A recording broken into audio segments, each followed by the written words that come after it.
All right, so ladies and gentlemen, welcome. Thank you for joining us. I'm Zaim, Director of External Relations for KSI, and also the MC for today. Fortunately or unfortunately, a primer for this event is we hear about IR 4.0 all the time.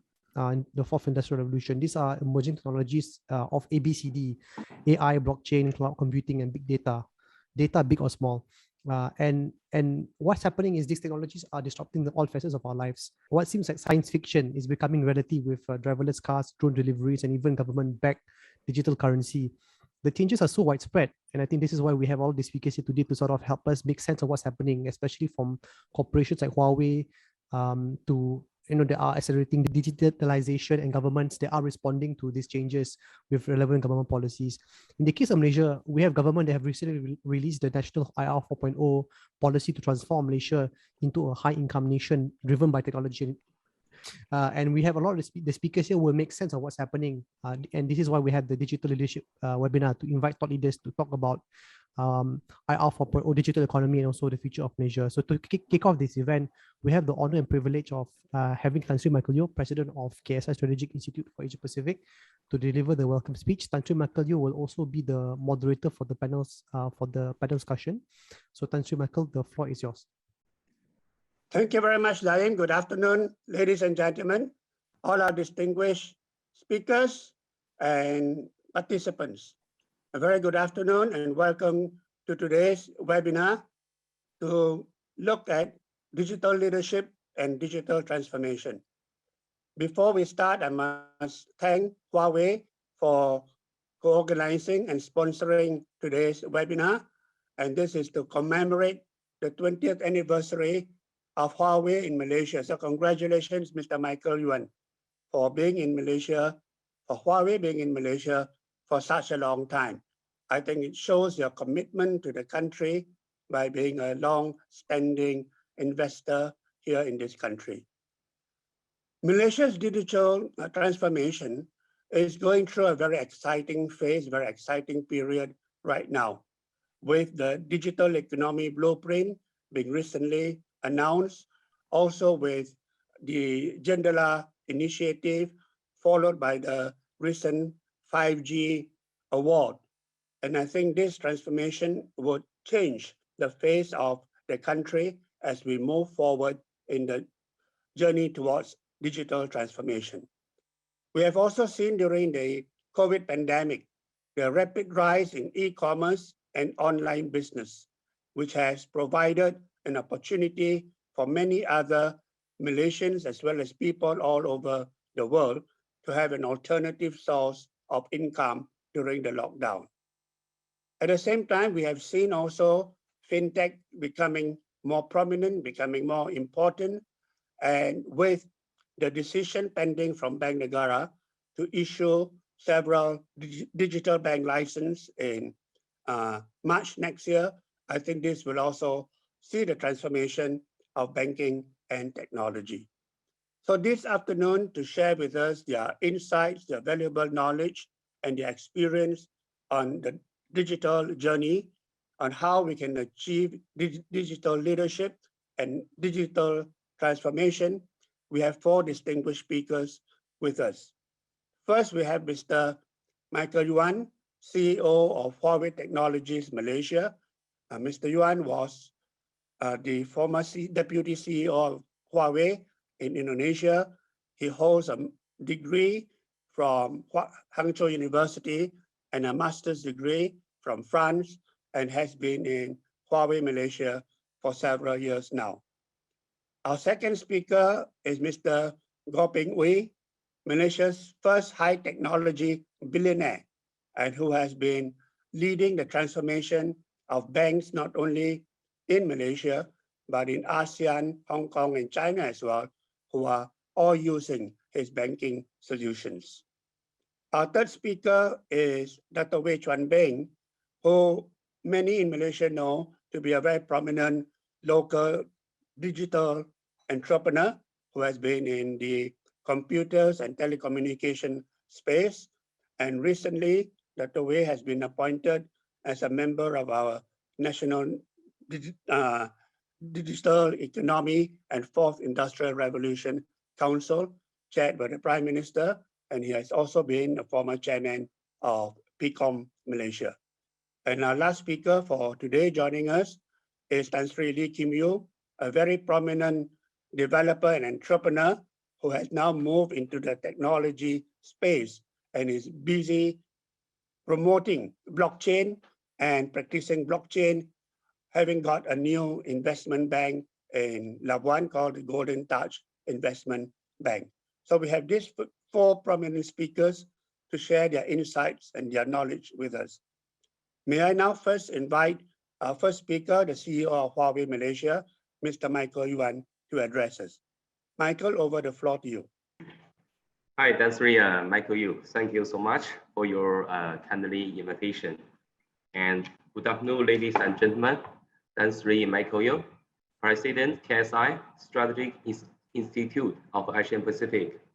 Dato Peng, our old friend, the Senior Director, KSI Strategic Institute of the Asian Pacific. Tan Sri Michael Yeoh, Founder and Chairman, Golden House Investment Bank and Founder, Country Heights Holding Berhad. Mr. Peng Wei, Founder and Executive Chairman, Silverlake Group. Ladies and gentlemen, a very good day to all of you. I hope that you and your loved ones are all keeping well. On behalf of Huawei Malaysia, I would like to extend my gratitude to all those who have joined us for this exciting and timely discussion today. Thank you for giving me this opportunity to share a few thoughts on the critical role the modernization of the ICT infrastructure plays in driving digital transformation and in helping the digital economy soar. Firstly, reliable connectivity through modern ICT infra promotes efficiency by leveraging technology to replace traditional process or strengthen existing ones. Enterprises and governments optimize their operation, allowing for greater efficiency for bigger gains. Secondly, the modernization of ICT infra promotes social and economy inclusivity. Technologies such as 5G, cloud, and AI have created more jobs and increased the people's access to services, thus promoting social and economy inclusion. So that is quite different about digital economy, very different with the traditional one. So traditional one, the raw material is the stone and some industry product. During the digital economy era, the raw material become the data. And the 5G plus cloud plus AI, that is a machine. We use this machine to make the new raw material become the very useful the digital product for the future. Last but not least, modern connectivity capabilities take growth of the digital economy to another level. The rapid growth of ICT and the internet has led to the booming of the digital economy, enabling seamless communication and collaboration to support the new delivery models, encourage collective action, and accelerate the innovation. Ladies and gentlemen, as the leader in the ICT technologies, Huawei is always thinking, exploring, and finding the new ways to help enterprises grasp digital opportunities, as well as to build the trust in technology to encourage wider digital adoption. For example, we have been working with companies to help them grow with cloud computing technologies to remain relevant. Last year, Huawei Malaysia, we collaborated with Telecom Malaysia Berhad to set up the first country and only locally owned end-to-end cloud AI infrastructure provider called TM Alpha Edge, which effectively tackles the challenge of the data sovereignty of Malaysia. So that is our contribution for the Malaysia public cloud. That is the only Malaysia first public cloud in Malaysia. And as for the 5G, for the past few years, Huawei we did a lot of the research and relevant cooperation with Malaysia telecoms as Maxis, Celcom, Telecom Malaysia, whatever.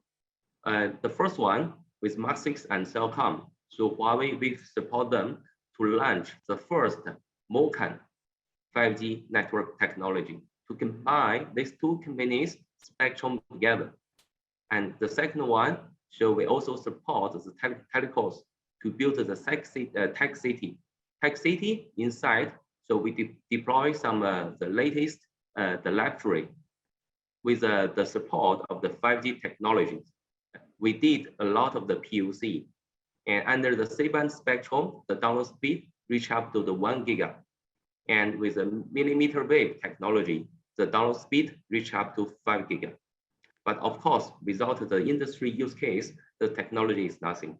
We also cooperate with a lot of Malaysia partners to build the relevant use case, like the smart city in Sunway and smart government in Sarawak, and also the smart manufacturer in some big manufacturer company like PIKOM. So, but of course, because Huawei, the number of the patent is solely #1 in the world. So we have the very strong willingness to bring this good technology to Malaysia. With the classroom moving to the digital due to the COVID-19 pandemic, last year, we teamed up with local educational material publisher, suspended holding Berhad, to develop an intelligent cloud-based solution that empower both teachers and students to conduct remote learning more effectively. We also joined hands last year with country heads holding Berhad to digitally transform Man's Resort City, with a focus on making the Man's Wellness City the country's first fully Wi-Fi 6 and 5G enabled area.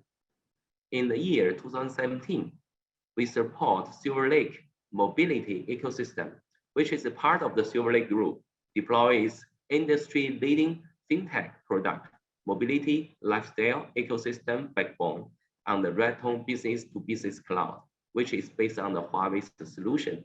But of course, we never stop our steps. We continue and enhance the cooperation under the leading of Chairman Wu to enhance the cooperation between the Huawei and Silverlake. MLEB served as a bridge to connect the fintech world to the many enterprise systems required to meet the business goals. Ladies and gentlemen, today, Malaysia's digital economy contributes about 18% of the country's GDP.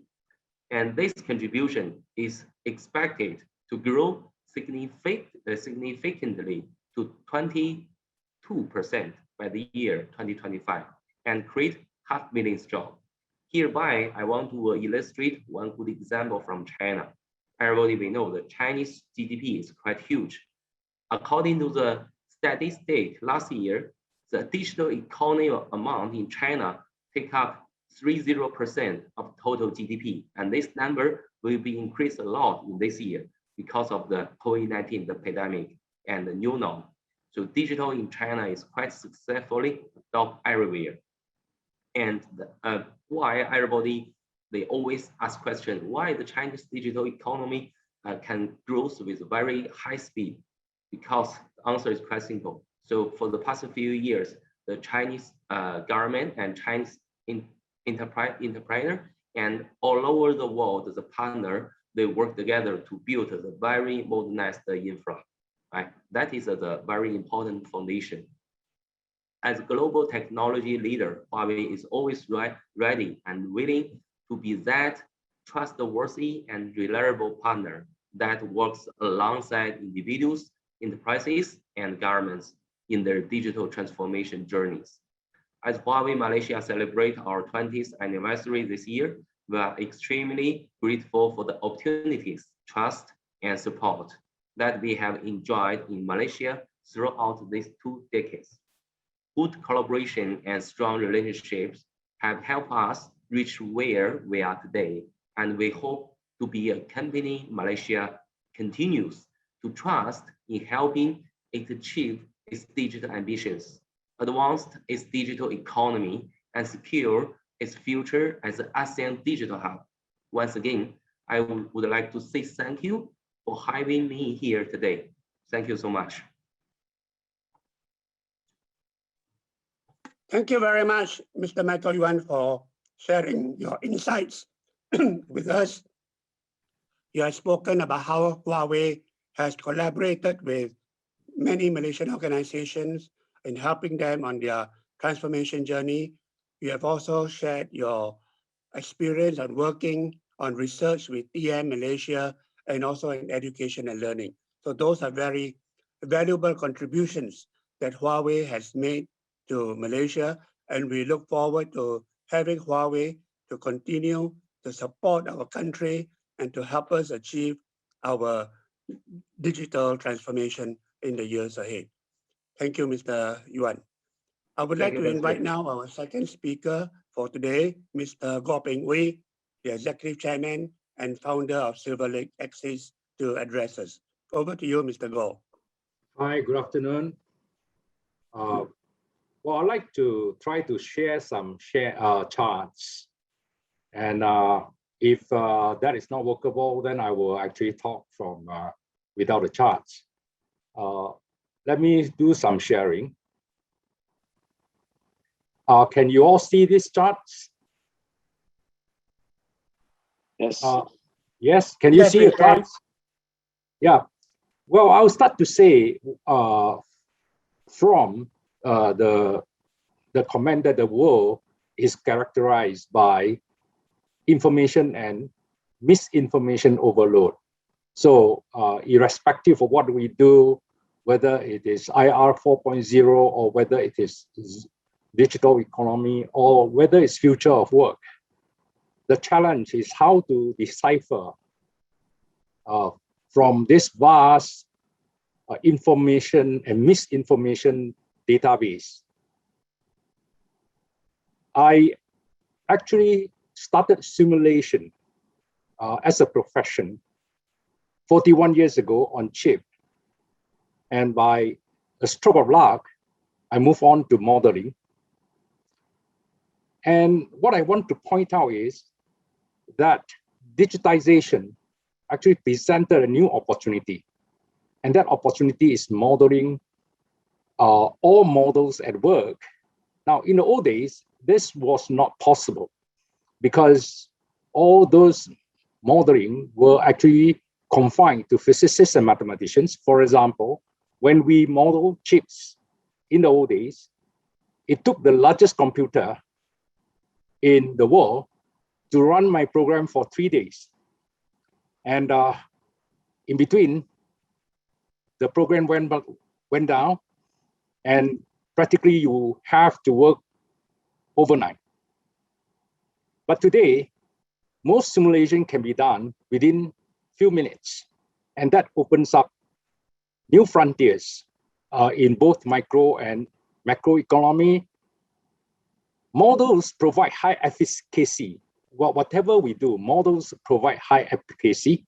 Well, it never judges on what is right and wrong. It only proposes new insights into possibilities. Now, finally, of course, it's always time that tells.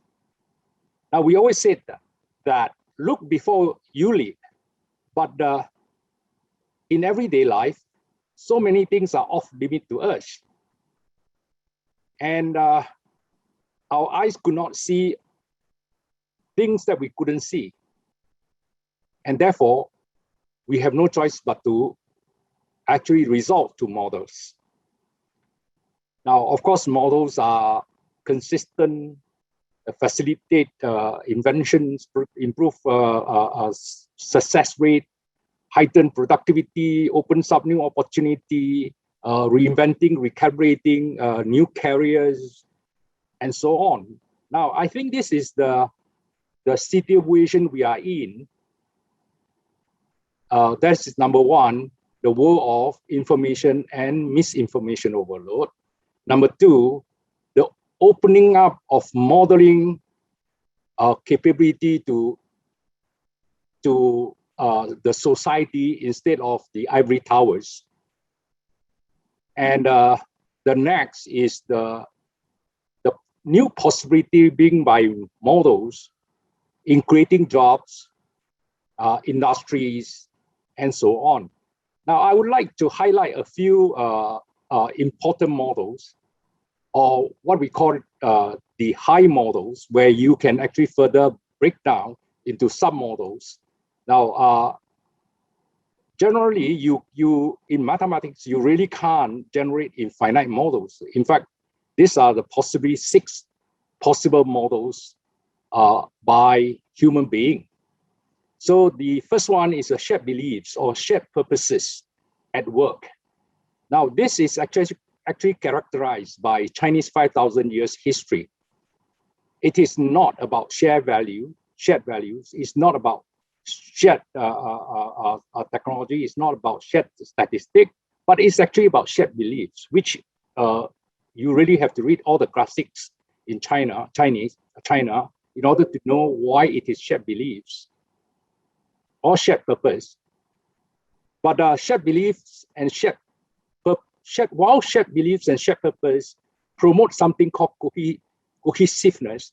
But the danger is it can actually block other things, like during Qing Dynasty, it actually blocked technology, and actually that brought down China.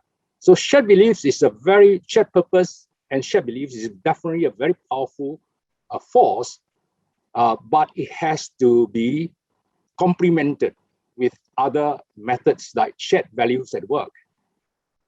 Now, shared values at work is actually quite straightforward because whichever direction we look at economy, the values has to be driven by self-interest. Whether it's microeconomy, whether it's macroeconomy, it has to be driven by self-interest.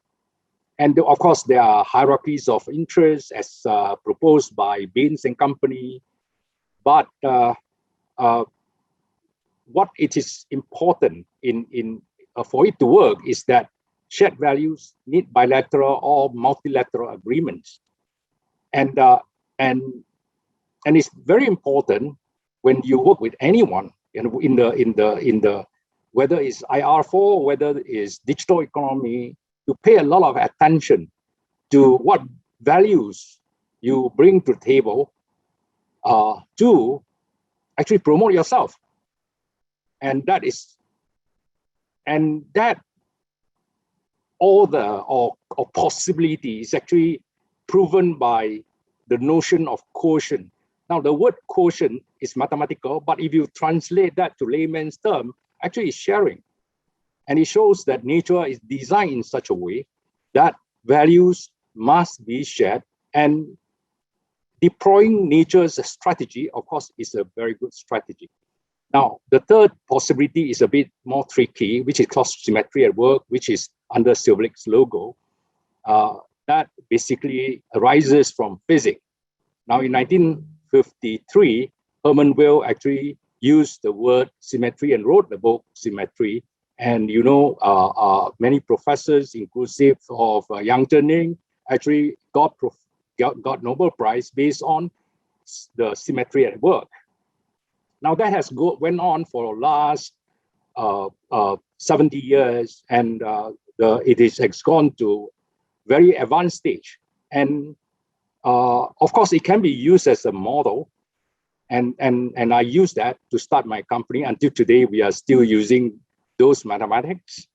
It's a bit more tricky, but it needs sciences, it needs mathematics, it needs a scholarly attitude, but it is actually also a very powerful method.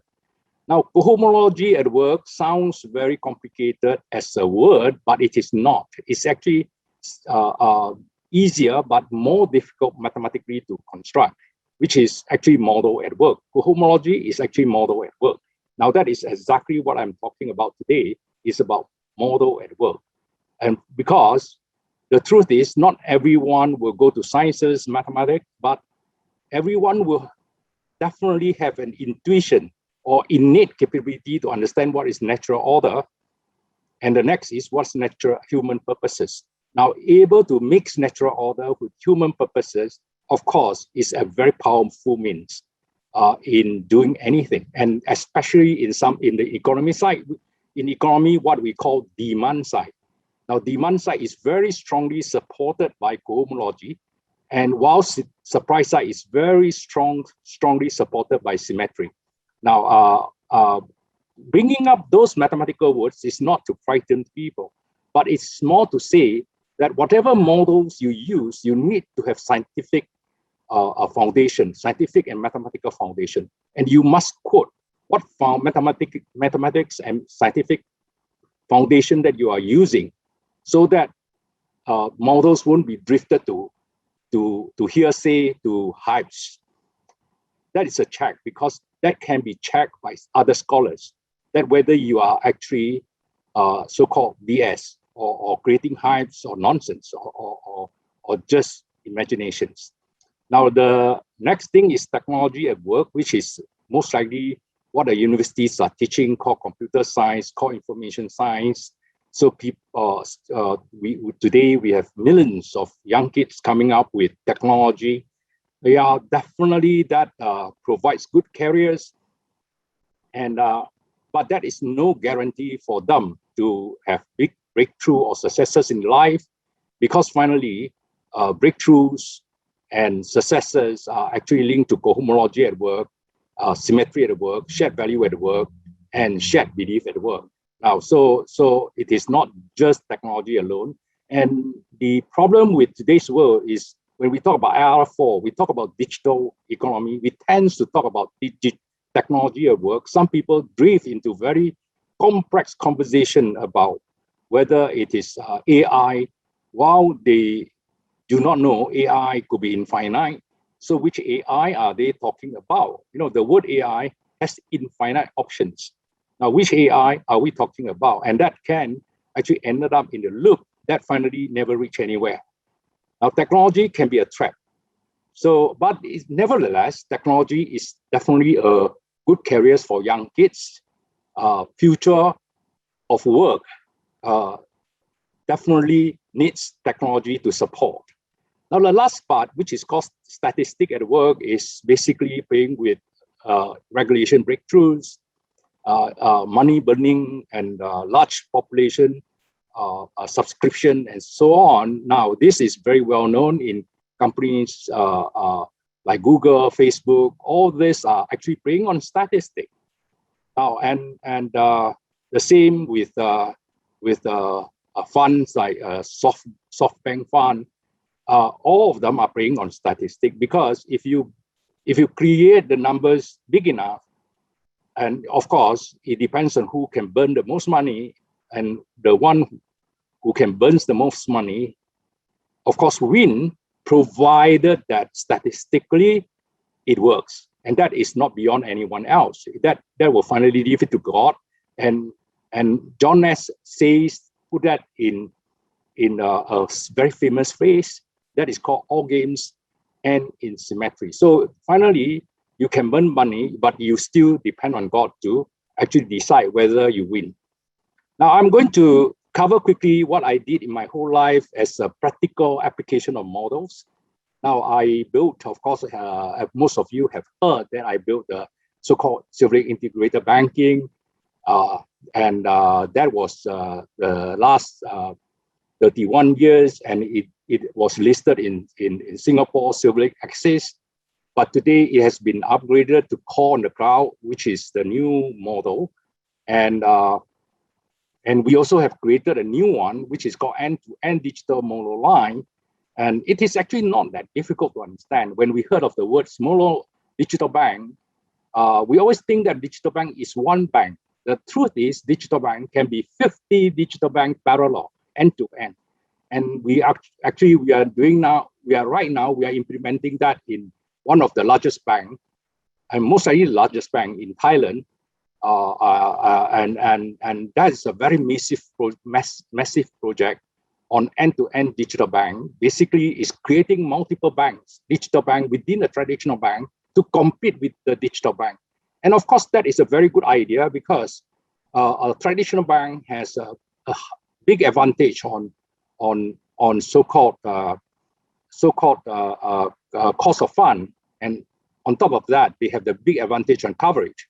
Now, if they are able to create 50 funds, 50 digital banks to compete with one digital bank trying to fight the 50 digital bank, of course, who has the better chance?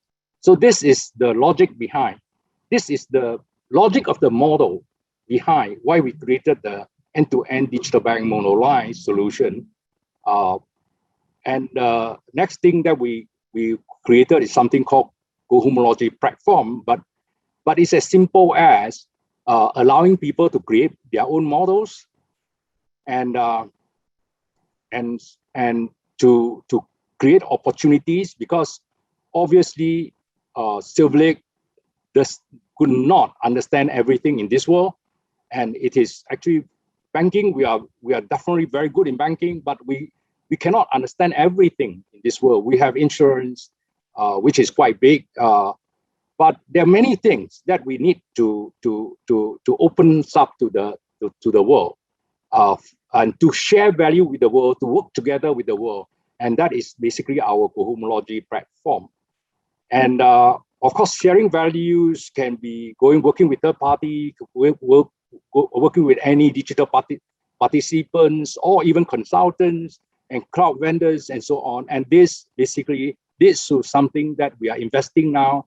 And you heard a report that Ikhlas Fund invested in Silverlake Group and not Silverlake Axis, Silverlake Group, and that is actually for demand side, which is opening up to the digital participants, third parties, crowd, and consultants and so on. And of course, expanding the coverage to the world rather than just limited to ASEAN. And finally, of course, you still need to raise money, right? I mean, even though the banking side, the insurance side is generating money, but the demand side is very much like Uber, very much like Grab, very much like Gojek. Well, you really need to burn some money in order to expand your coverage in this world, and that is the fund side, which is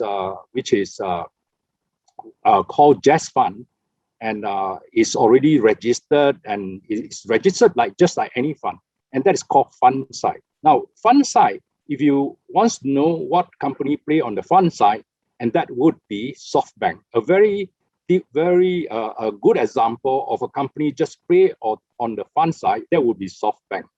Now, this is basically the way a Homology platform looks like. But actually, the one easy way of looking at this model is throw all the things that you have heard into this pot, and it will all automatically sort out as what you see in very clear layers of technologies and very clear icons of technologies. And of course, that really allow this technology to be used to create models. And of course, intuition allows us to create models. And that explains why some people are good businessmen, because they have good intuition and they create good models that they become good businessmen. Now, I will just quickly show you how a model the forces at work looks like. Now, the forces at work, if you look at just very recently, this publication on Quanta magazine, that is something called phase transition. It shows that in nature, everything goes through S-curve. Now, to us, when we boil water, water become water vapor, and we freeze it, it become ice. To us, it's just a change of state. But actually, the truth is, it's going through the S-curve. If you look at ice, it doesn't go straight, to the boiling point. At 4 degrees C, it actually shrink. It expands after 4 degrees C. In fact, it's smaller. So at 4 degrees C and below, it's actually bigger, and that's the reason why it floats on the water. So in fact, life is very much the same, and there are mathematical models that says that you cannot create more than seven S-curve. Even though you think it's 1 million S-curve or 1 zillion S-curve, no, the answer is you can't. It's just your own interpretation, right? And the way to see that is very simple. If you look up to the sky, no, it's not so messy as we think. The sky is relatively simple, okay? Now, basically, it is not as simple as 1 S-curve, but it is definitely not that complicated. Now, the models can be visualized. You actually can see things. If you understand models, you actually can visualize. For example, this one is actually from Bain and Company, which is the hierarchy of value. And this one is the equations that I use to do modeling. And this is basically the supply side, demand side, and the fund side mechanism, which is non-cooperative game theory by John Nash. And this one is a bit complex. It's the total picture of how everything moves. And it's called theory of generic figures. Now, this one is a much easier theory of generic figures, which is more appealing if you don't like the complexity of this side. And this is a cohomology platform, which is actually the middle equation right here is a cohomology equation. Now, now why we need to talk models is because, like I said right from the start, it's about misinformation and information overload. So if we look at words that we use, that we say, we talk about order. Sometimes we say God, but what is God? What is order? And we know there is order, otherwise the sun won't rise tomorrow, right? So there is order, but what is order? We can give examples of order, but we can't really specifically say what is order. Now, of course, scientists today say it is called symmetry. Of course, that is good because physicists are working on it. They can give you a 70 years of storytelling on symmetry, and therefore it never ends. Now, but another terms like invisible hand. So what is invisible hand? What is digital economy, IR 4.0? What is democracy? What is disruption? What is UCFVA? What is middle income trap? What is supply side? What is unintended consequences? Now, on the other side, we are having models that was already most likely outdated, like Keynesian economy, a supply side, demand side equilibrium as by Alfred Marshall, and dynamic equilibrium by Wallacean, and traditional game theory, and non-cooperative game theory, and neoclassical economics, and old and modern monetary theory. And you know, today it may not be as simple as that. So finally, the model, if we look at this and we look at the total impact on the model, is that the whole society and economy will finally be re-engineered. So it's not just it's not just about digitization or digitalization, but it is also not about destruction, but it's a re-engineering of economy and society as a whole. And the only way you can see that happening is actually models, that everyone finally will have better models in managing their lives, and that actually re-engineers the whole economy and the whole society.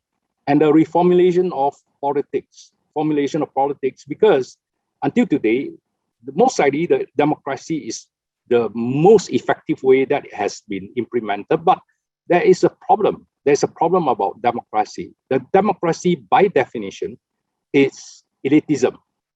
It finally is elitism because we need elites to run economy. But then democracy says, well, we need people to vote. But then the people who vote, actually, they want Robin Hoodism. 90% of the people want Robin Hoodism, not elitism. And this 90% are the people who vote. And this is the challenge that we are facing today. And I believe China has solved this by having a system of promotion where over years, 100 million members of Communist Party and people promoted to elites, and they are the one who run, the top few percent are the one who run the country, which is actually a possible model. Now, transformation of education and journalism, of course, misinformation and information, if we are not going to arrest it, I don't think education is going to make any sense. Right, so, well, there are many things that IR 4.0 or digital economy is going to change us. But I'm going to sum up that finally, there is only one thing, it's about models. And yes, different people can see models different way. Of course, there are really methods of building models, and I've shown some of them here. I hope it is useful to everyone. And lastly, I would like to comment on something called middle income trap. If you look at the model, actually, it is not about middle income trap. It is actually the disappearance of middle income group, and that is called Brazilianization, and it's a disappearing of the so-called middle income group, and which is very, very disastrous, because a society cannot afford to be separated into two groups, the have and have not. And so this is another thing about modeling, that we can see the world is actually moving into Brazilianization, whether it's not just Brazil, but also USA is moving to Brazilianization, and even Western Europe, and so on and so forth. With that, I would like to conclude my presentation. Thank you very much. Thank you very much, Peng. You have always been very fascinating with your presentations. It's a combination of technology, science, philosophy, and mathematics, and it is really interesting to always hear you. If I can just very, very quickly sum up, you spoke about the future of work. You shared about your 6 models on a model-based strategy. You've also talked about the need to review economy and society, reformulation of politics, and the transformation of education, and also you commented on the middle income trap. So I think these are all very useful food for thought for all of us. May I now invite our next speaker, Dato Chuan Beng, the former chairman of PIKOM, and our senior executive director in KSI as well. Dato Wei. Thank you, Tan Sri Michael Yeoh. Thank you for inviting me to speak at this very special Huawei-KSI digital leadership webinar. After listening to Mr. Michael Yuan as well as Mr. Goh Peng Ooi, so looks like it is actually kind of bringing from infrastructure to all the different models to something I hope that perhaps we could also ponder upon, which is the topic of leadership. And I just thought that, this presentation or sharing, it is a result of, first of all, reflection of the journey that I've gone through in terms of being a digital entrepreneur in the last 30 years, developing technology, products and services, as well as bringing the company to different growth path at different point in time, and what will be required out of leadership. Apart from that, in the last 6 years, in my stint in a national service, could we have the next slide, please? I do have a lot of interaction with a number of different companies, including many of those small, medium-sized companies, multinational companies, and large corporations, and also very directly involved in the digital education as well. And I do find that to really effect a change and to really develop anything, be it model, be it to really bring the group of people towards a new direction, it is one that requires so much of leadership. So today, I'm going to dwell a lot into the topic of digital leadership. And just before that, I thought that since I'm also a member of the Malaysia Digital Economy, as well as the 4IR Council, I would like to kind of just give a quick overview of this so that our audience here would have the idea of what is being rolled out in My Digital, which is a 10-year master plan for our country to go through a rigorous digital transformation and become a leader in the ASEAN with regard to the digital economy. First, strategic trust in that My Digital. It is about digital government, and the core of digital government, it is about bringing data onto cloud, because we know that government perform services to the citizens, and the services are based upon information that they either have to provide or they would have to kind of collect. So therefore, we have also heard from Mr. Michael Yuan that the partnership that Huawei has with TM One of those big chunk of it, it is actually to provide the infrastructure for the government cloud. And only when data are put together in some form of cloud, and also the data are used to be shared among all the different ministries, and then develop processes across that, then the government processes can be transformed. And therefore, it will then bring the new level of services in terms of efficiency, in terms of innovation that a government could actually bring. The second one is the digital economy. Essentially, the definition is about any businesses out there that adopt digital technology in their business model, and therefore will then mean ability to either grow or sustain in a manner that is using a lot of digital enablement. So that will then bring the economy, or rather contribute towards that part of economy that will be progressive, that's sustainable. So therefore, that is digital economy. And to support that digital government, digital economy, there is a need to have very vast, pervasive, consistent, robust digital infrastructure. That's why here we are talking about putting fiber at homes, industrial areas, or the government agencies, schools, and so on. Now, it's easier said than done because it is a long-term project. However, while this is being implemented, we can't see much yet. However, I'm aware that behind the scene, there are enormous investments that are being put in on the daily, weekly, and monthly basis. And therefore, that gives us the confidence that as a country, in the next 2 to 3 years, we will have actually a much improved digital infrastructure, of which people, in terms of access, costing, it will get to a new level. But before getting there, time seems to pass very slowly.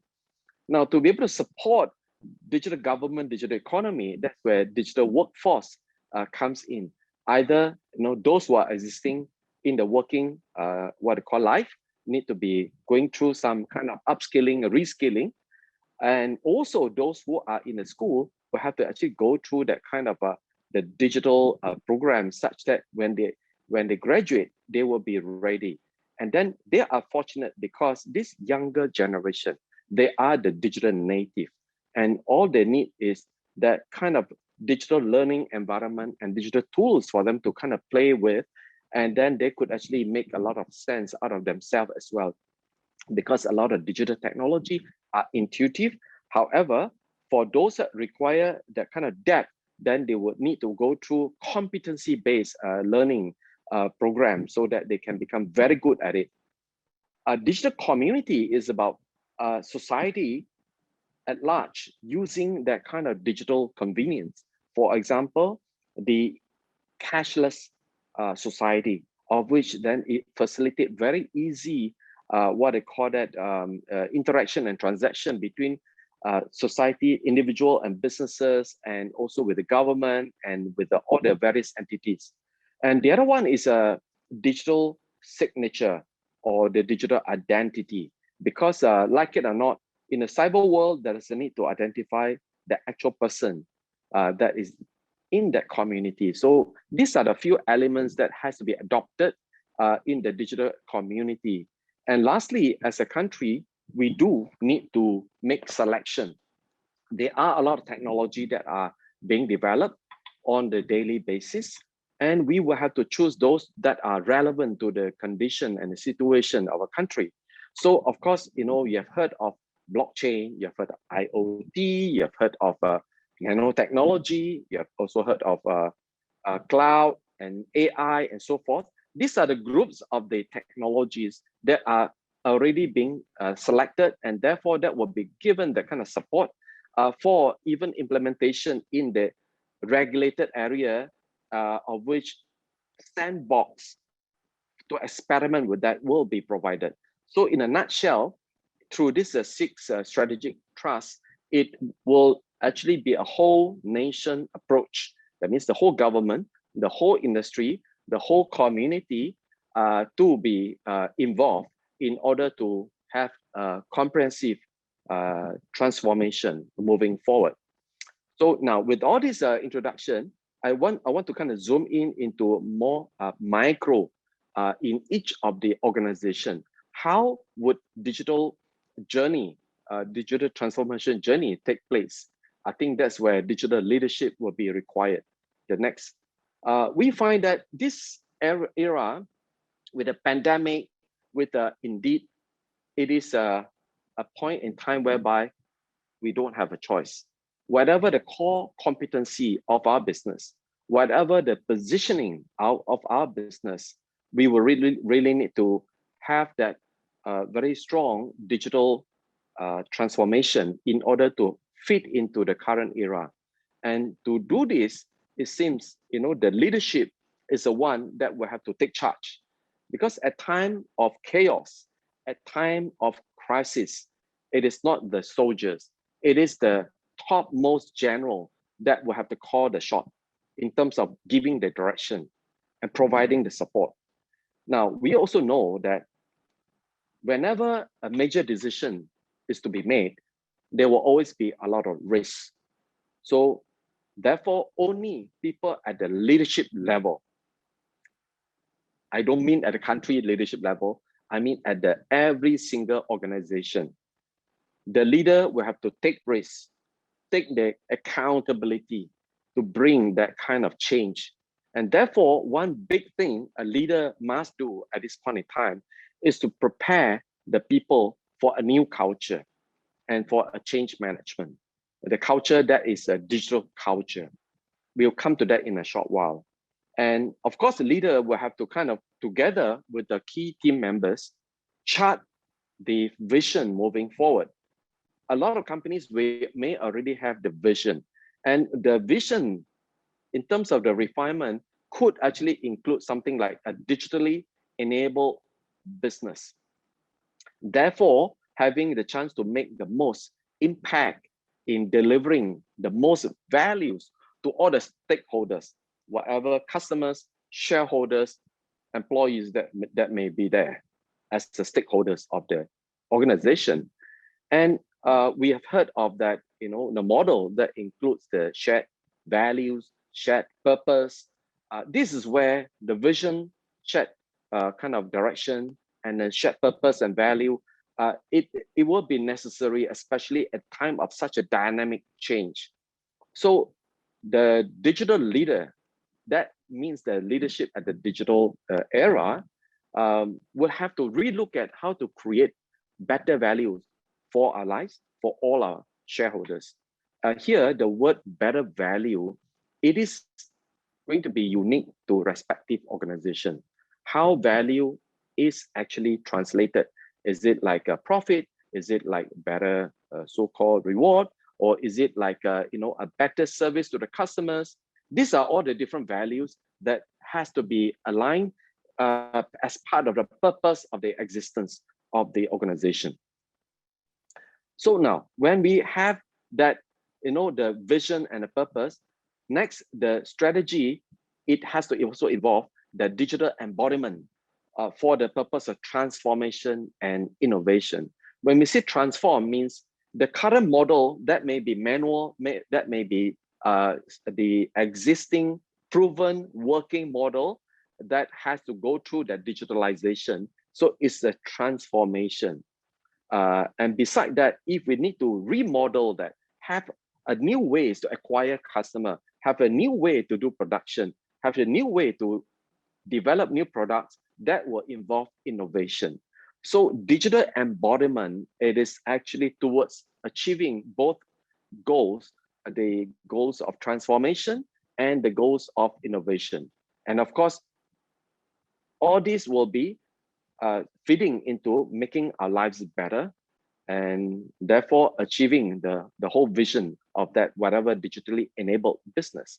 So if you look at then in this strategy, what will have to come next in the action plan? It is about, first of all, it is the capability, because quite often people say, oh, yes, we are ready to invest, but is the organization capable enough? That means, would the people be ready? Will the culture be ready? Would the existing workforce be what called agile enough to be trained, and how to actually make this change happen.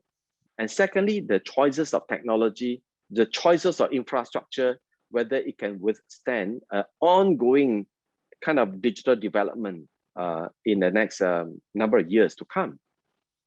Secondly, applying that so-called the model, the capability into the area that matter most to any organization, that is about customer. So there is a need to redefine what will be the insights of customer, because here we are talking about a lot of data point. And when we use the digital model, there'll be a lot of data. When customer order this, why do they order this? How do they receive it? When do they receive it? And what is their feedback? And how do they use it? And so on. So there are a lot of data points that allow us to develop new insights about the customer and the market. And with that, how else to acquire the customer? Is it by geographical, or is it beyond the geographical area, or is it by the new market segment and whatever other new services that could also be provided?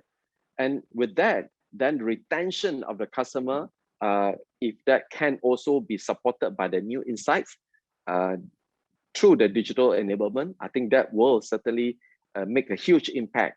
And lastly, when customers feel that they are so well understood, they are so well served, loyalty will come. So I think this is actually a very necessary area to relook at when it comes to the whole dimension of the customer. And secondly, any business would need to take care of their operation. And the operational efficiency, there are tons and tons of opportunities to digitalize from end to end, and where to start and how to proliferate. And lastly, about any products or services that has to be developed so that the customer will have the fuller and newer digital experience. So in other words, information that we receive before even getting the products and services, and during the usage, and even post usage. So that usually it could actually follow a flow of the digital experience, how a customer actually experience the product as well. All right. So with the strategy covering the capabilities, customer, operation, and product, then let's look at next slide, of which we call for, especially in the digital productivity nexus. We have been going out there to do this campaign to go big with digital, for leaders to actually take the lead to go big with digital. So what is big in this case? Big, the first word here is about breakthrough. If we use new digital model, can we think of a breakthrough of which will achieve 10x, 100x of improvement? If it is a small improvement, it is incremental improvement. It is not a breakthrough improvement. So we would like, think big to start with a breakthrough thinking. So therefore, it will drive the model to the extreme. Two is actually I, which stands for the word integrity.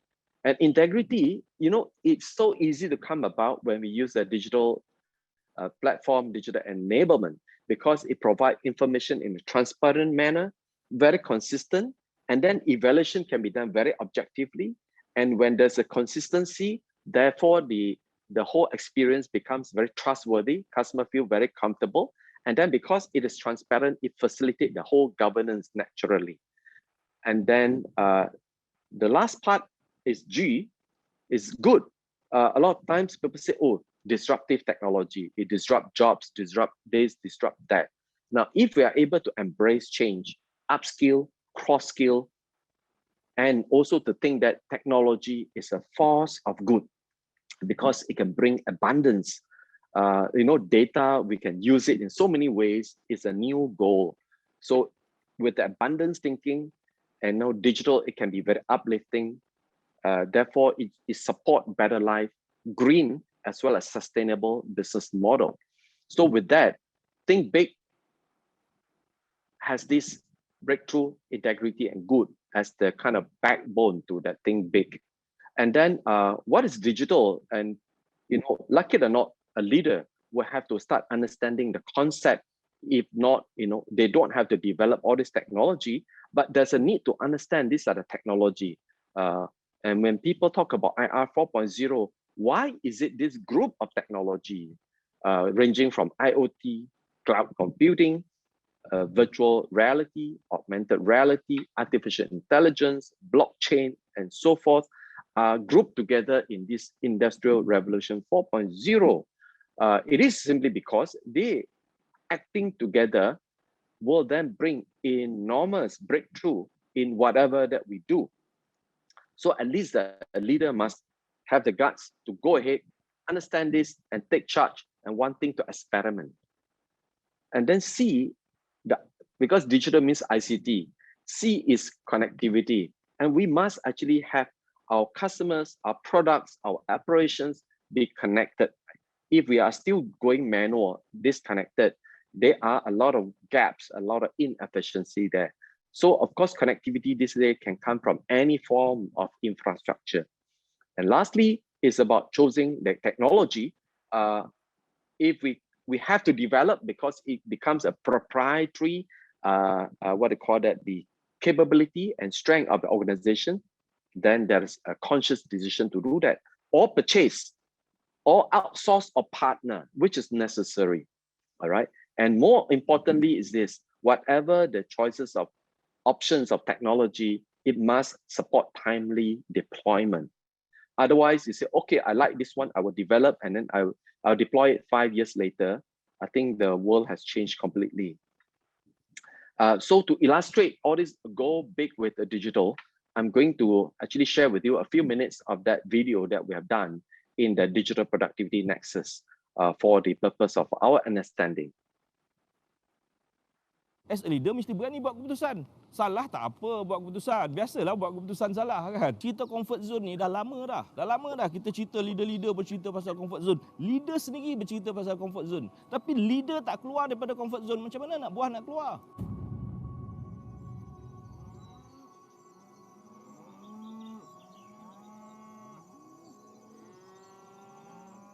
Siapa sangka setiap kawan lebih 18 tahun berjaya menjadi batu asas Agrotourism Center hasil kerjasama Farm Fresh dan Universiti Putra Malaysia. Kalau you compare last 10 years, kita bermula 2010 kan, sampai sekarang dah 10 tahun. 60 ekor lembu tak ada apalah cerita nak pengurusan 60 ekor lembu, 2-3 orang pun boleh jaga kan. Kita buat semua manually, buat sendiri. Jadi untuk mencapai economy of scale yang itu, kita kena expand. Economy of scale tu untuk you tambah orang pengurusan, untuk tambah ini, dia tak beri pulangan yang sewajarnya kerana economy of scale tu tak cukup. Our mission ialah untuk produce fresh milk yang sedap and then deliver within 48 jam secara konsisten, dan itu adalah KPI kita untuk ladang yang ini. Untuk menguruskan itu, kalau kata tak ada satu sistem yang efisien, delivery system kita tak sampai. Bila barang premium, harga dia mestilah premium juga. Tapi kita dekat Farm Fresh, kita nak bagi harga yang affordable.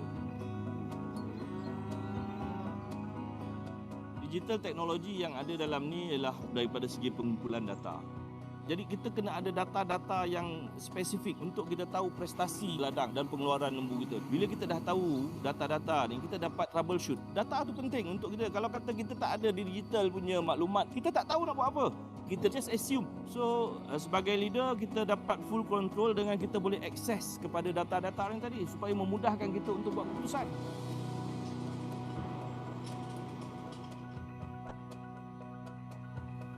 Sebelumnya saya guna rapid exit. Jadi itu limitasi dia, satu hari saya boleh perah 800 hingga 900 ekor. Dengan mesin yang baru ni saya boleh perah sekarang 1200 hingga 1500 ekor. Jadi pengeluaran lebih tinggi. Dengan tracking system boleh meningkatkan kita punya integriti dalam supply chain untuk kita deliver produk yang terbaik kepada consumer kita. Kalau you tak betul-betul jaga susu itu kan, belum sampai kita nak manufacture dekat kilang pun dia dah rosak. So tracking system ni sangat penting dan consumer kita rasa selamat untuk menggunakan produk kita, dan dia akan loyal dengan produk kita kerana dia rasa this is produk yang boleh kami percayai. Online platform adalah salah satu kaedah di syarikat kami macam mana kita mengumpulkan data untuk kita tengok customer behavior. Kita nak tengok pola pembelian. SKU mana yang laku. Jadi data-data macam ini kita tahu kita nak buat promotion of sales kita dan planning kita punya production pula. Dan tak ada banyak wastage dan kita boleh save dekat situ.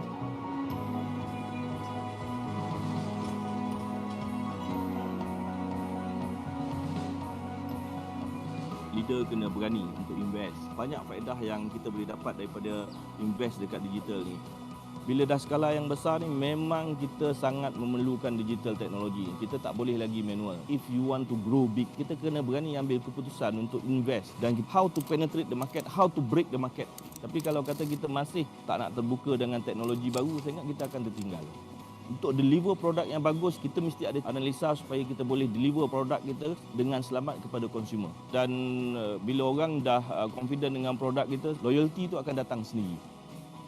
Dengan digital teknologi ini dapat membantu kita menjadi pengeluar susu terbesar negara dengan sekarang market share sudah 55%. That's what make people happy, stakeholder happy, pekerja happy, everybody happy, kau pun happy.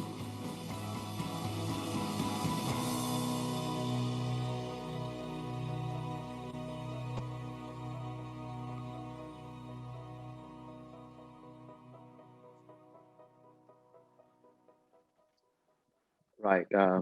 So let's go to, having seen this, so I believe all of us will have some good idea already.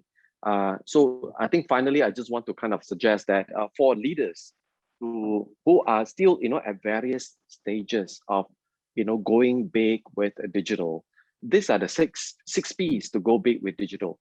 First of all, I think there's a need to constantly, continuously promote the digital culture and embrace the use of digital technology. So quite often, organizations start talking about, how to go mobile first, how to go cloud first, and how to have flat communication rather than hierarchical. So these are all the digital culture. And then secondly, also pilot adoption in areas that matter most to the organization, in the areas of customer, in the area of operation, and in the area of product development and experience. Continue to pilot and therefore gain the confidence. And once it is actually understood, it may fail, which is fine, and continue different pilot. And therefore with that, once we gain the confidence, proliferate, expand the adoption throughout the organization. And as we continue to proliferate, there are a lot of network, there are a lot of devices, there are a lot of data, there are a lot of application.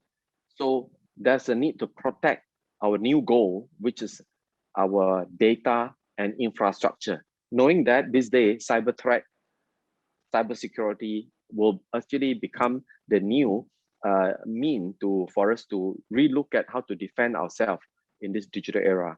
And the fifth one is this: once we are familiar, comfortable, and once we have enjoyed the power of digitalization, then we can prosper, because we can then really make much greater use of the insights to even come up with better model, better refinement of our business. And lastly, the 6P is about partnership. Not everything has to be done in-house. There are a lot of successful digital technology companies, or very reliable ones, that we could partner with. And of course, in the case of our panelists today, we see Huawei, we see Silverlake. These are examples of the great companies that has a lot to offer in terms of a partnership for the digital success. And of course, you have also seen Digital Way Academy, UTM Space, UTM as an organization that's very active in the forefront of developing digital talents. So a lot of times we don't have to worry about doing all this thing alone, but partner with the right parties. That's all that I have to share today, and I'd like to wish everyone great success in your digital journey. Thank you.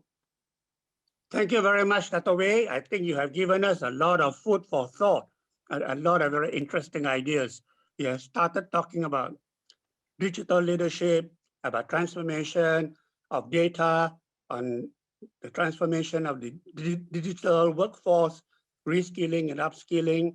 They've also highlighted digital natives, digital identity, and the need for a new digital culture, readiness for change in the new culture, and you have ended with your pet subject that you have been speaking about for the last 1 year, go big with digital, and shared with us 6 P's to go big. I think these are very valuable lessons for many people. So thank you very much, Dato, for your sharing. May I now invite our last speaker here for today's webinar, Tan Sri Yeoh, who is better known as the founder of the Mines Resort City, as well as Country Heights Group, but he has now become a digital entrepreneur, promoting blockchain among many other things. And he has recently founded a new investment bank, the Golden Touch Investment Bank in Labuan. So may I now invite Tan Sri Yeoh to address us. Tan Sri. Thank you, Tan Sri Michael, and Mr. Michael Yeoh of Huawei, and my good friend Mr. Peng and Mr. Wee, Dr. Wee. First and foremost, I'd like to take this opportunity to thank KSI and Huawei to invite me to speak in this digital leadership webinar. Especially myself and Tan Sri Michael Yeoh, actually about 20, maybe it's 2001, we have set up Malaysia China Business Council during the visit of the president. That time he's the deputy president Hu Jintao, and I believe that is also maybe the year Huawei had come to Malaysia. I think it's about 20 years. So I'd like to take this opportunity to congratulate Huawei for his successful in Malaysia and also around the world. I always like to share with people that if we want to talk about the leadership, or we want to talk about the progression of any new invention and technology, we have always had to refer to history. I think I always say, quote this, history is the best teacher.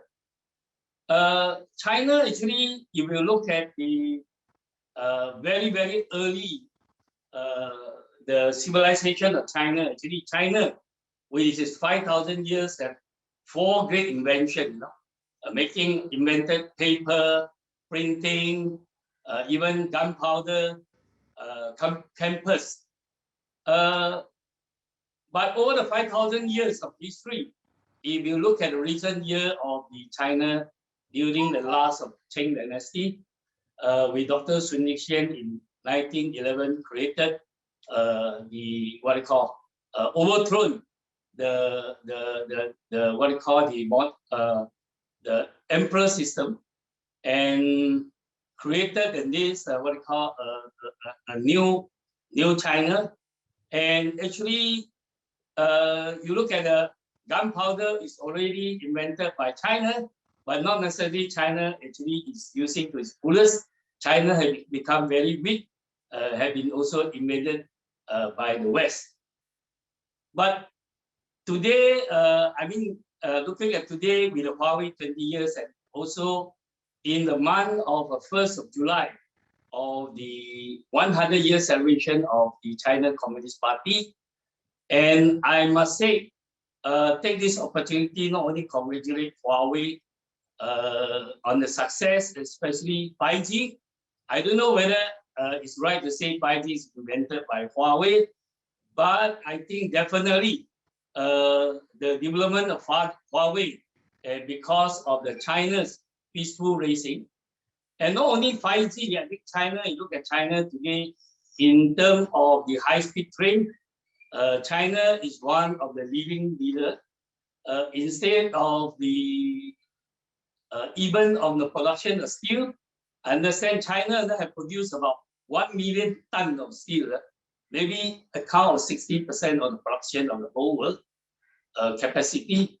And also the green green power, electricity, the what we call China. Anyway, China in the building bridges, highway, high-speed train, and most important thing I like to touch on this. I think all the China made possible because of their advances in the digital economy. And China also in May have announced take 500 million or 600 million out of total poverty. And China have, like just now you see Mr. Wee's, this one, they have still smart agriculture or digital, and to increase all the production of all their food supply. So I think for me, we must say the peaceful rise of the Chinas have actually, company like Huawei have provide a lot of what I call opportunity, not only for themselves but the whole world to share. I'm not trying to promote, we talk about digital economy. As a person of close to 70, when I first 20 years before I come to Kuala Lumpur, I think the first 20 years I have never even know what is what you call there's no handphone at that time. The handphone was something with a very big call, they call it a tai. But today you can see, even I'm wearing this phone. I think this is probably a Huawei. During this pandemic, I was trying to advise everyone you should have a watch like that, because you can see your blood oxygen content as long as you continue to stay at 98, 97%. And this is only one of the function of this watch. So I think when we talk about digital economy, all because of this handphone, everybody have a handphone, and to make the connectivity. So with that, actually, I would like to really share very little knowledge I have on whatever I know, why I embrace like Tan Sri Michael Yeoh after become a developer of 30 over years, suddenly get interested to embrace, to start learn all this, try to learn some of the technology which under the big blanket or call this digital, and as my new business what we call ventures. Basically, I would like to let people know I am an entrepreneur, and entrepreneur in Chinese actually there's many descriptions. One description was 生意人. 生意人 actually I really like the word 生意人. 生 means you give birth, and then 意 means innovation idea. 人 means whatever you do, you must really do as a human, as a mankind. Whatever product, whatever services, anybody who really whatever we want to do, the final aim actually is to make a living for yourself, make money for yourself, or make a profit, we call it. But whatever you do this, it must be benefit human mankind. So this is my understanding of if we want to embrace digital, and we want to use all the technology to really create any new products or new services. The whole thing is to benefit mankind. The government must use digital to improve a better living and become what call for a better service to his citizen. And that is my understanding of how we should embrace what I call digital technology. So coming back what Tan Sri Michael said, actually 4 years ago when I start coming to learn this blockchain technology. Of course, a lot of people we learn to this blockchain technology because also there's a cryptocurrency.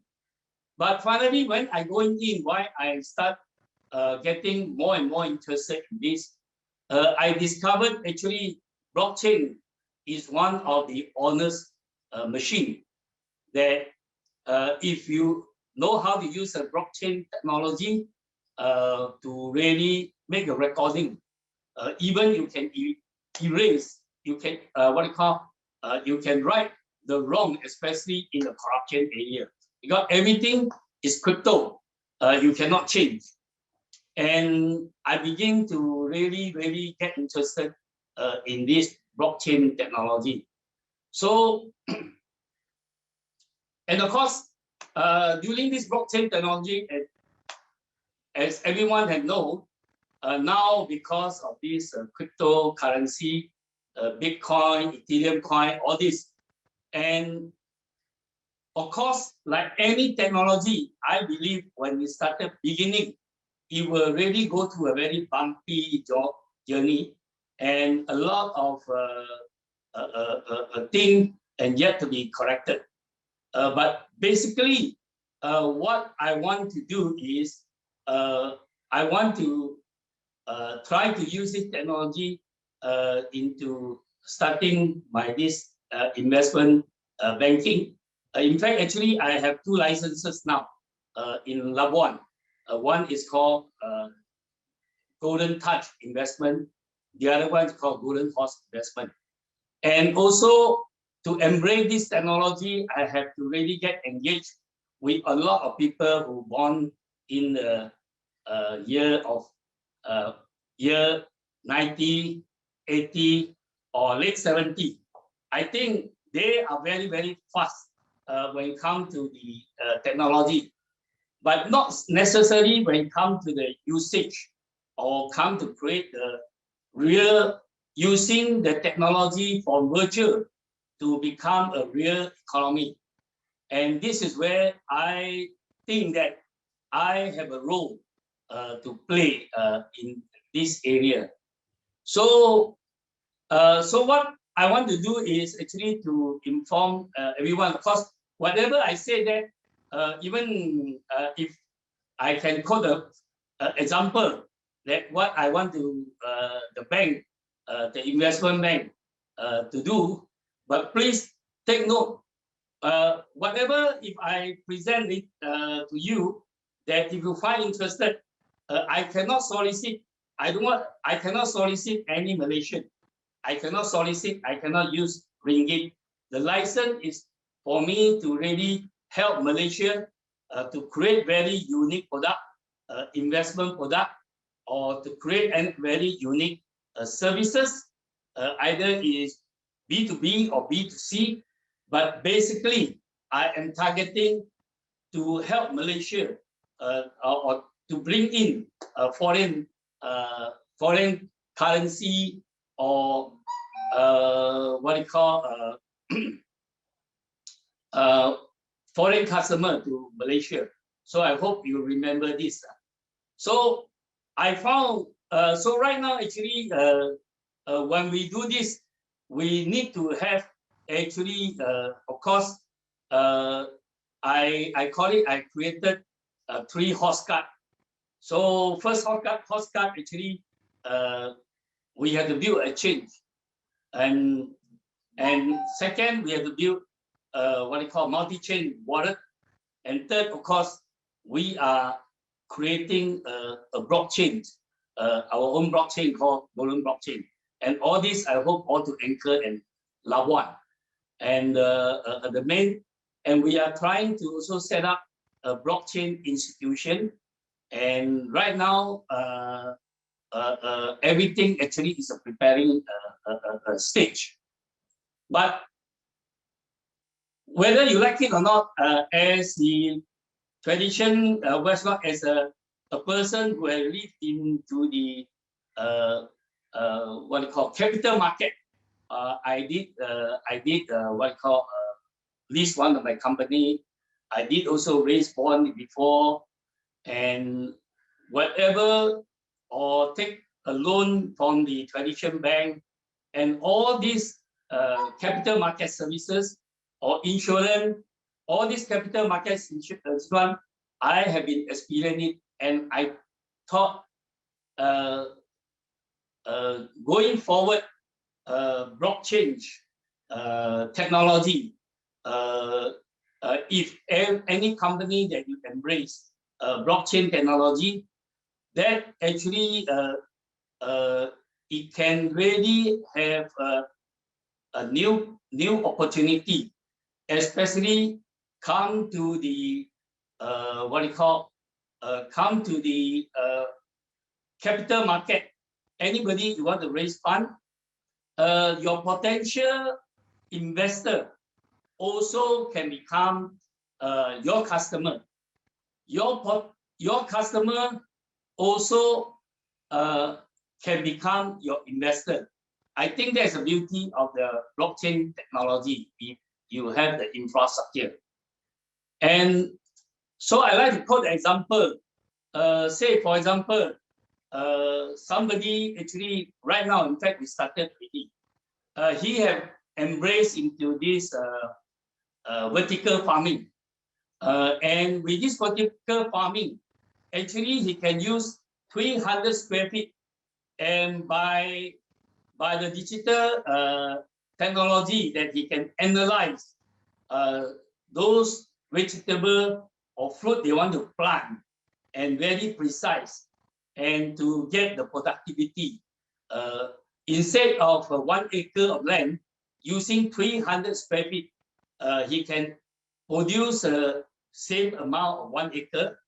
But most important, it tastes better, the quality is all better.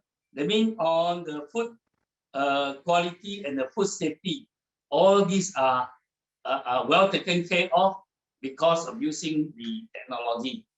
And he want to do this, he still need to raise money. He need to raise cash for his business. So what my bank going to do is, instead of just looking only just his book, we are looking at his technology and looking at his productivity.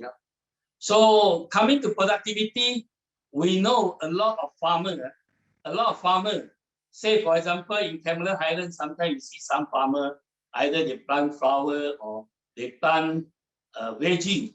Sometimes they have to throw away. You see the fresh veggie all thrown away. And because big data was not used, a lot of mismatch, and also because of the what they call monopoly. Somebody in the central market, they control the price, and sometimes they press the price very, very low. So I think blockchain technology can overcome all these problems. If we with the what you call with the bank that I want to set up to help. So going forward, actually, to make sure nowadays, there are a lot of government also really there's always two sides of it. For example, recently we look at the cryptocurrency in China. Suddenly, the what you call this mining. Mining of the currency have become one of the big issue because of environment and because of the threatening of the the stability of the currency of this. So, but all this is for, as I say, leadership. Whoever you want to come into to using the digital technology and created an a new Sentinian, we call it the ecosystem, that you must make sure that whatever you do actually is really can benefit the industry. And of course, the blockchain also can help tracing of the food security and beside the tracing from its planting until it grows, and also most importantly, it also can give identity. So going forward, I believe not only just in the hard asset like property, many things that actually digitalize the asset, and make sure that asset, the identity of the asset, and can be recognized in the capital market world, and also become more trustworthy than even the previous record system. So I think blockchain and also this, we're talking about this paperless, the payment gateway system. In Malaysia now we start experience, I mean last 2 years, 3 years only, Malaysia start catching up. We look at using payment gateway using even what you call touch and go, even Grab. So I believe the future of the what you call digital, either in the field of medical, in the field of the banking, in the field of agriculture, in the field of everywhere, as long as you have to embrace and how to integrate all the technology of big data, AI, and so on and so forth. But it gives endless opportunity for entrepreneurs. You must know how to use all this technology to create services or the product to service your customer better. So that is my understanding of a digital leadership.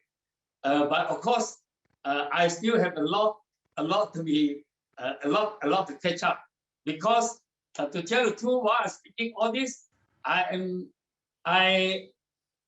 want to confess, up to today at the age of 70, close to 70, I never owned a computer. I only use handphone, because when I was very young that time, when the computer started, I go and read the one article, and that article stuck my mind. He said, with the computer developed first generation, second generation, that time we talk about fifth generation. Maybe our computer now reach sixth generation, all this. He said you didn't have to learn all this, what you call technician work. It's going to be voice command. So I have been what you call stuck with this idea. And today we look at the handphone. My belief, the developing of the handphone, and now actually you go to the hand, your watches you can make. I believe in the digital world, with the digital technology, is a new human, I call it the new civilization, a new civilization for the human mankind.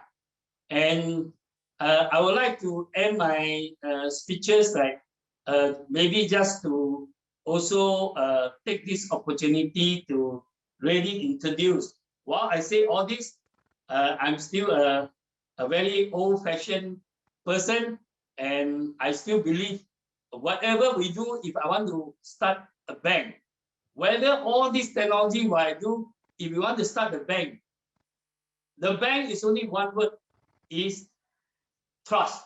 How trustworthy is a bank?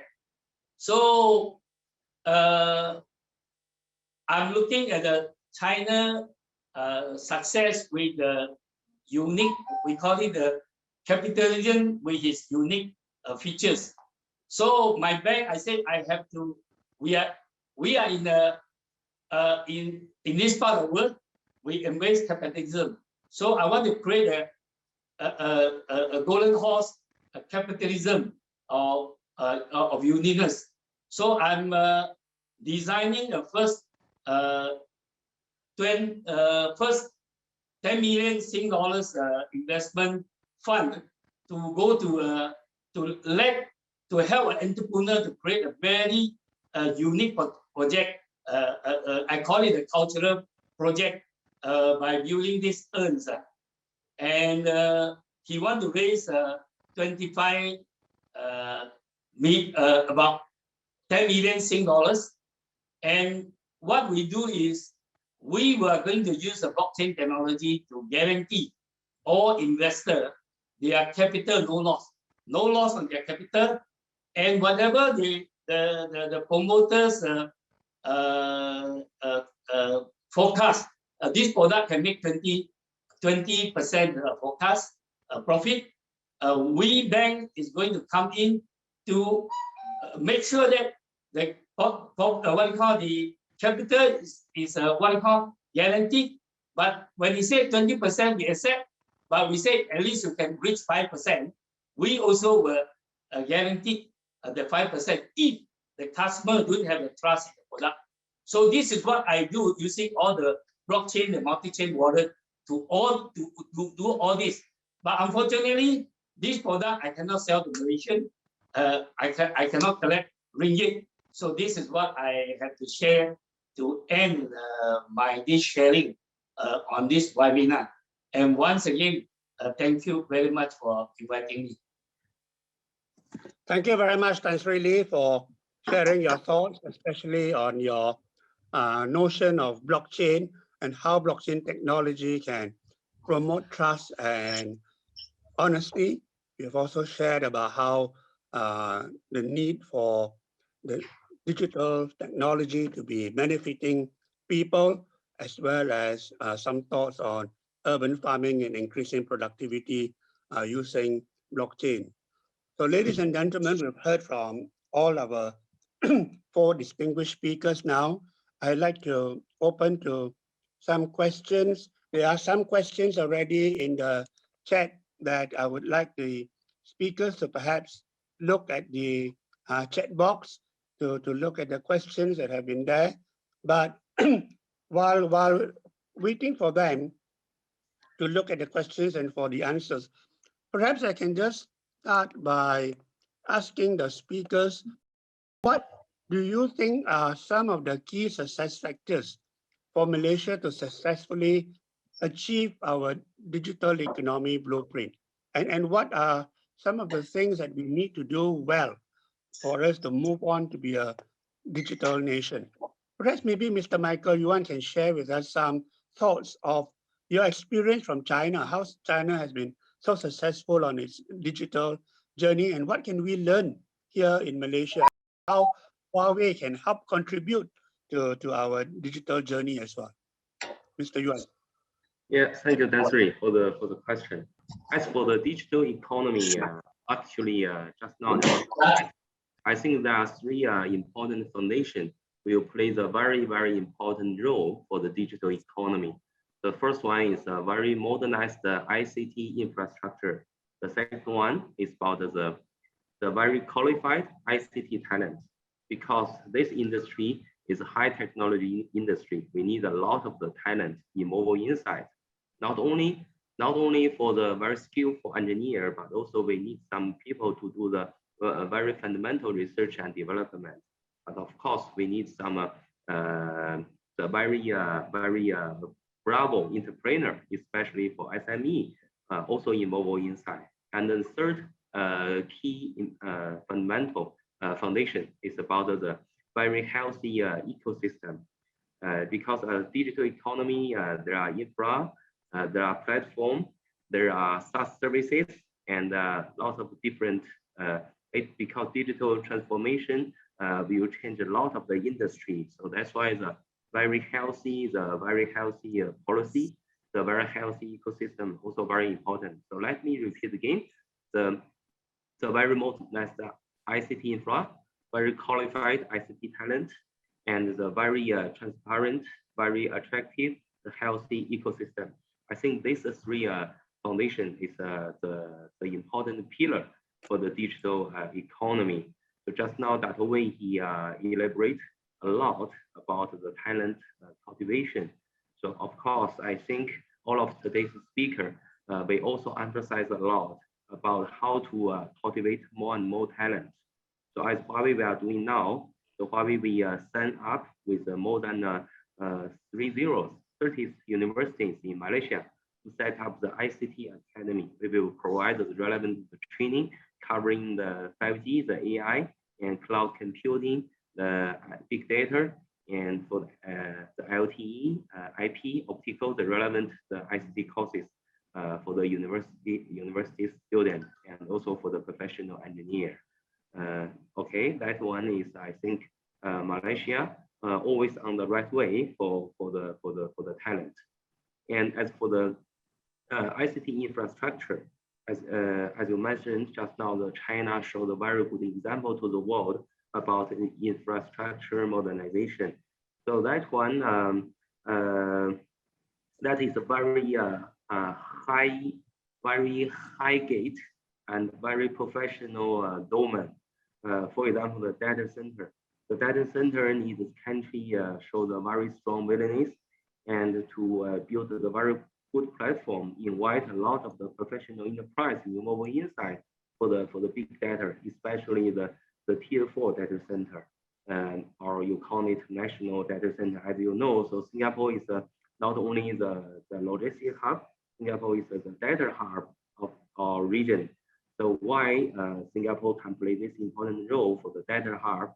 Because in the Singapore, there are a lot of the very good quality the big data center in Singapore. So that's why most of the international enterprise, they select Singapore as their international gateway to access to the world. Actually, from my opinion, Malaysia has a good potential because data center always consume the huge quantity, the water consumption, the electricity consumption, and also need the enough talent for that one. So compared with the Singapore, Malaysia, the relevant cost is lower than Singapore. But the problem is some of the policies still not very attractive or not very transparent. So the country need to consider how to release the more incentive to the industry to encourage more and more enterprise or the very qualified, the big enterprise to build the data center in Malaysia, the site acquisition and the relevant the land cost. So actually, besides the water and the electricity, there are still a lot of other factors play some roles inside. So yes, so that one is one example of the data center. And as for the connectivity of course just like the highway of the information society for the highway construction. So actually Malaysia there are enough the very professional company like the Maxis, Telkom, Telecom Malaysia, DT, Mobile, all of these companies, they are the professional telecom company. So if we want to make this industry very prosperity, so we need open the system instead of the monopoly, the infra centralization, whatever we need. Like the professional people to do the very professional work, encourage the system open. And just now, as my very respect for the partner, Chairman Guo Bingwei, he showed the mathematics, the model, and some philosophy of the Silverlake or whatever Tan Sri Michael Yeoh just share with the very unique idea about blockchain. A lot of things, though that one, we must have the very clear awareness. The open system will be full of the dynamic. So if we do everything concentration, monopoly, so I don't think that one is anyway. So that one we need to consider how to make our industry very prosperity. So that is one is about the infrastructure. But of course, infrastructure also need to consider a lot of the key technology elements inside. I won't give you one example about China Mobile, China Unicom, and China Telecom, and any other countries telecom operator. The country always release the spectrum to the telecom telecom operator. So for one thing, of course, through the spectrum auction, so country can get the enough revenue this one way. But that's why I think that one is not important. Important thing is the telecoms, they know how to route their network, and then they know how to make fully use of the function of the spectrum, right? And this year, up to now, China Mobile and China Unicom, China Telecom, they roll out more than 800,000 5G BTS, take up 18% of the world, right? It means that all over the world, they roll out 1 million 5G base station, and then in Chinese Telecom, they roll out the 80% of that one. That's a very amazing number. So last but not least, about the ecosystem. So I think today's this webinar, or maybe in the quite near future, we can organize the panel discussion or whatever. So the important thing is we need united with a lot of the partners from upstream and downstream to build the ecosystem together.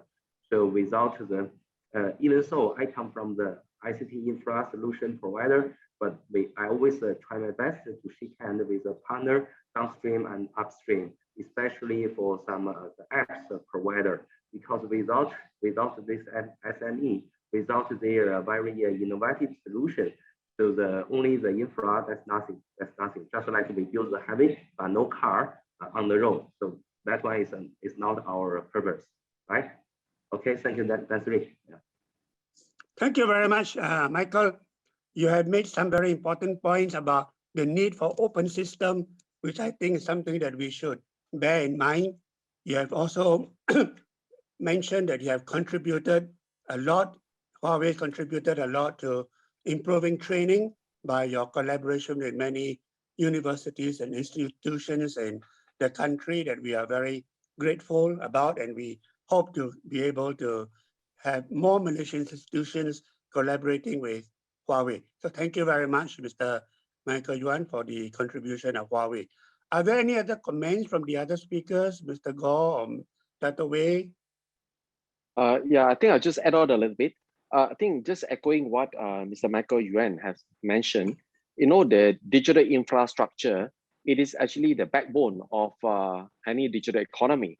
And he cited the example of Singapore being, a regional center for the data center.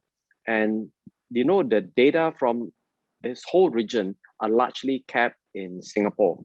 And it is because the submarine fiber optic cables are terminated or connected to Singapore from around the world. And that actually gives Singapore that so-called very strong connectivity, and therefore be the center to house the data center. And then Malaysia actually would have greater advantage in terms of providing ample of places, land, green power. And all Malaysia need to do, it is a policy recommendation to the government to open up the landing station to allow, tens of hundreds of the submarine fiber optic cable from around the world to land in Malaysia and take advantage of this beautiful, low-cost green power country in order to power the kind of the data center and serve the kind of the needs of the various applications and also various companies in the whole region. And in fact, we can also be the disaster recovery center for most of the large organizations that operate globally. And the second point to add is more in the so-called the talent. And of course, I've touched on the leadership that needs to take the role to provide the direction. At the granular level, the people in the organization really need to be equipped with that kind of digital competencies in 3 areas. The first area is actually the ability to transform the old models to the new model, the old mundane, old manual models to a new digital model. So the transformation is in the form of a digital business model, and then designing that model together with the ability to do all the analysis, financial analysis, data analysis, right? And then combined with the digital marketing. So that is transformation. capability within that organization. The second one is the innovation capability. That is the ability to really develop much deeper, much harder kind of technology that allow them to differentiate in the long run. And then thirdly, it is to have the kind of support and protect capability. So these are the three support, of course, because we use a lot of infrastructure, we have a lot of data, a lot of network connectivity. So these are the three different so-called grouping of the capabilities at a granular level that has to be developed. And the reason why I brought up this one is due to my deep involvement in UTM, where we look at the need of organization and therefore package those programs to kind of develop talents to suit the kind of these three series of the needs. Okay, thank you very much. I've seen in the chat box several questions. I'd like to perhaps pose these questions to the panelists. I'm sure you have read it as well. There's one question which I think everyone can comment on, and that is based on data and infrastructure readiness. How long will it take for Malaysia to get to the level of being a fully digital country? Maybe I can ask Mr. Goh Peng Wee to answer that question, and then it can be open to other speakers as well. There is another question specifically for Tan Sri Lee. How does blockchain technology help farmers to secure the market price and demand for their products? So maybe that I will ask Tan Sri Lee to answer later. But Mr. Goh, would you like to comment on how ready we are and how long will it take for us to get to become a fully digital country? Okay, I would combine this with another questions about supermarket. Finally, digitization or digitalization is about actually transforming everyday life, and one of the very common everyday life is supermarket. So now, when you look at supermarket, so the question is, why are the supermarket not digitalized? Why are we still going to the supermarket? Now, that is a very interesting question.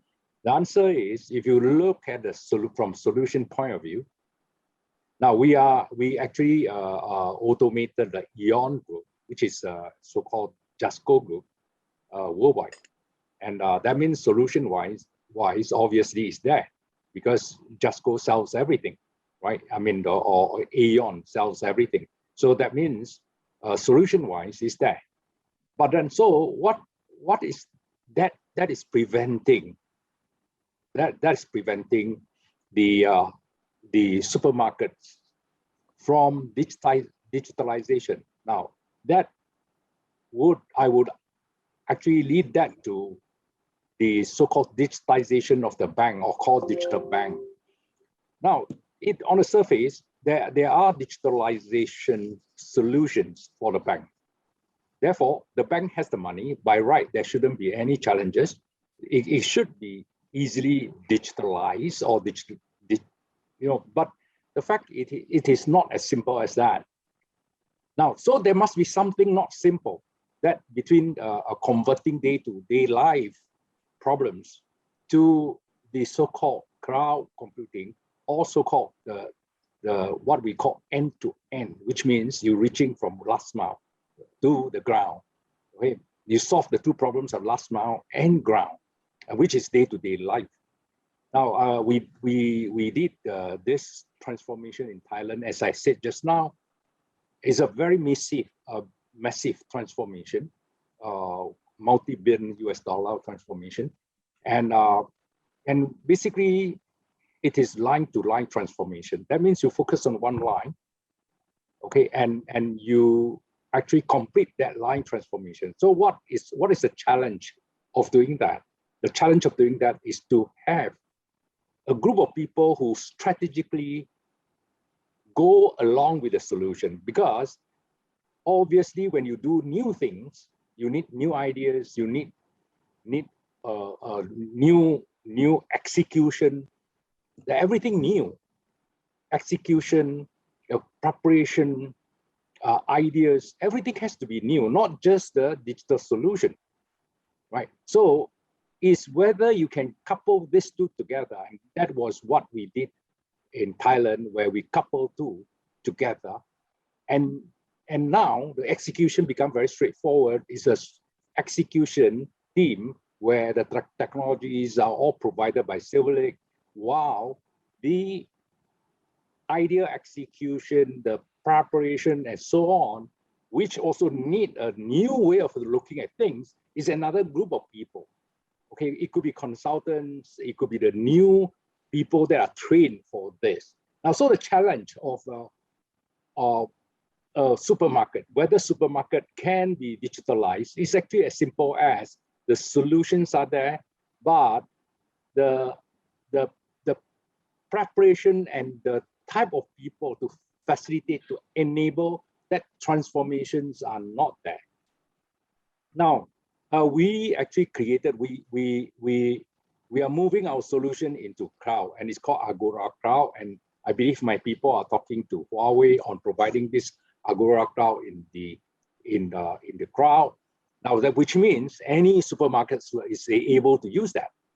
Where anyone is able to use it. The challenge is now, who is that this new team of people who is able to do it for the supermarket?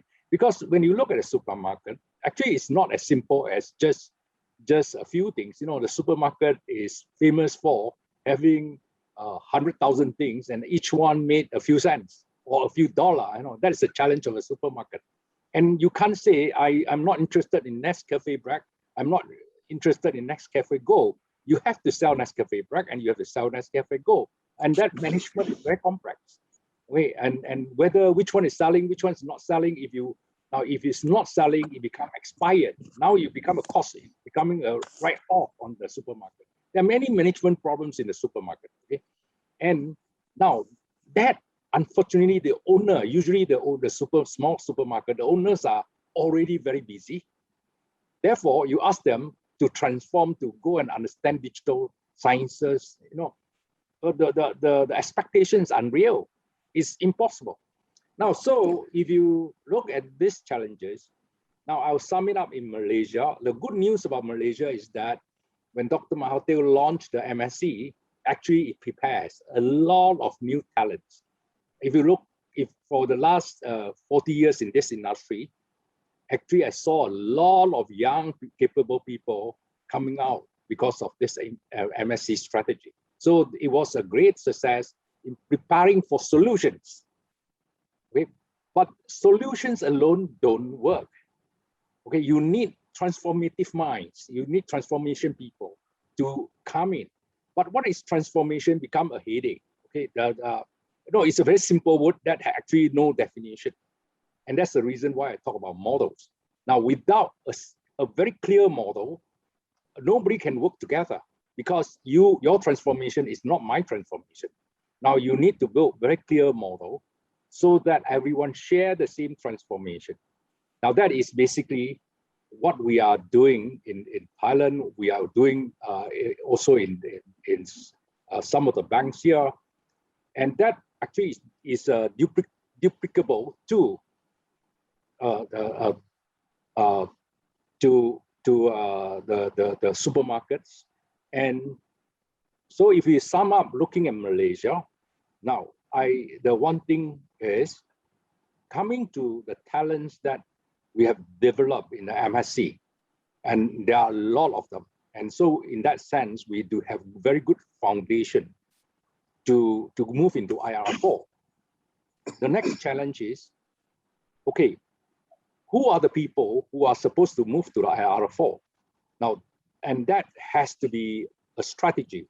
Now, it cannot be, most people are already very busy running their own business every day. So you ask them to go to computer science school and then start all over again. The answer is not everyone is like Kim Yeoh, okay? I mean, most people are already very tired when they reach home. And you ask them to study is nearly impossible. Now, so therefore, there must be a group of people who are able to help them to transform. And that profession is not there. Actually, in fact, I haven't seen people who are specially trained for that purpose. And that was the reason we started it in big banks because the only way to train very good people is to pour in a lot of money. Now, so that the first group of people appears, it will automatically trigger down, right, to more and more people. And of course, the cost will become cheaper and cheaper. Now, that phase, we are trying very hard to build this special group of people who do transformation, and we are already kicking it off. And this is whether government or us, I think government should focus a lot on people who can do transformation, not just solution. Now we have passed through the solution phase. We should go into the transformation phase. Now the people who actually focus on transformation. Now in that sense, I will give Malaysia a very good mark compared to most countries, because at least we are prepared. At least we are prepared, and as on transformation execution, there is no country that I know, there is none in this world that actually have transformation as a profession. There is none in this world. So in fact, we have created a huge team in Thailand. Of course, we are with the same know-how, being a Malaysian company. Of course, we can create here, and I do have appoint a CEO to take charge of this. So as a whole, I'm very optimistic about Malaysia's digitization or digitalization progress. But of course, we need the people to conduct this transformation. Thank you very much, Agor. You have highlighted the three important ingredients: people, leadership, execution for successful transformation. And I think that's very important for us to keep in mind. I'd like to just go back to this other question that was posed in the chat box to Tan Sri Michael Yeoh. How can blockchain help the farmers, example, the farmers in Cameron Highlands, to achieve better market price? Tan Sri Michael? Okay, I give you a solution. One is immediate one. Invite me, invite Michael Yuan of Huawei, invite Silverlake, invite Dato, Tan Sri Michael Yeoh, invite us to Cameron Highlands to see your farm. Maybe I will convince Huawei, all their what they call Huawei got a very big canteen kitchen. Straight away can buy your veggie. Visit Peng. So that's called immediate one. The second one actually is what I call in the short term. In fact, it's talking marketing. I don't know what veggie, we study, but we call it 直货带货，这直播带货get a very good what I call nowadays get a very good what I call those people who have a lot of followers. Introduce and straight away from B2C, that's immediate. But for the long term, I think whether actually the investment to transform your company in terms of the technology, whether your farm, your farm, the whatever product. I understand. I've been watching a lot of this program in China, from potato to strawberry, how they use the technology to increase what they call the productivity, to take care when it comes to planting a lot of disease. And your idea is particularly on the marketing. But I say short term and long term. Long term, really, we have to look at the way, the method you plant, whether it's really confined to what the new market need. People want a very, nowadays people are very health conscious, and a lot of people, some are really need the organic, or actually it's chemical free vegetable. So long term, there are lots of things to look at it. But short term of marketing, you can really use what I call this a lot of this professional marketing. Even durian nowadays, selling durian. they actually just do a broadcast, and within the broadcast, all the product all been sold. So I think this is an immediate one. I hope I answer your question. Thank you. Okay, thank you. Thanks, really. And of course, your blockchain, I say, it's a long-term thing. Okay. Sure. Okay, we have one final question for Dato, and that is, what is your advice to overcome our stringent legislations and existing law, which currently prohibits our attempts to transform our traditional industry to digitalization? This is a question from one of the participants, Dato. Yeah, thanks. Regulation and policies are there to either promote the growth of a certain industry or regulate such that it will protect the interests of the consumer. So that is the typical role of the particular regulation. However, regulation quite often can become outdated, especially when there are a lot of a lot of changes in the marketplace, changes in the technology. So the new framework that any government, including Malaysian government, ought to look into, it is the framework of agile regulation, of which it requires a few things. First of all, there are some regular review. Let's say every 3 years, maximum 5 years, there must be a thorough review of entire regulation framework in that particular areas or department.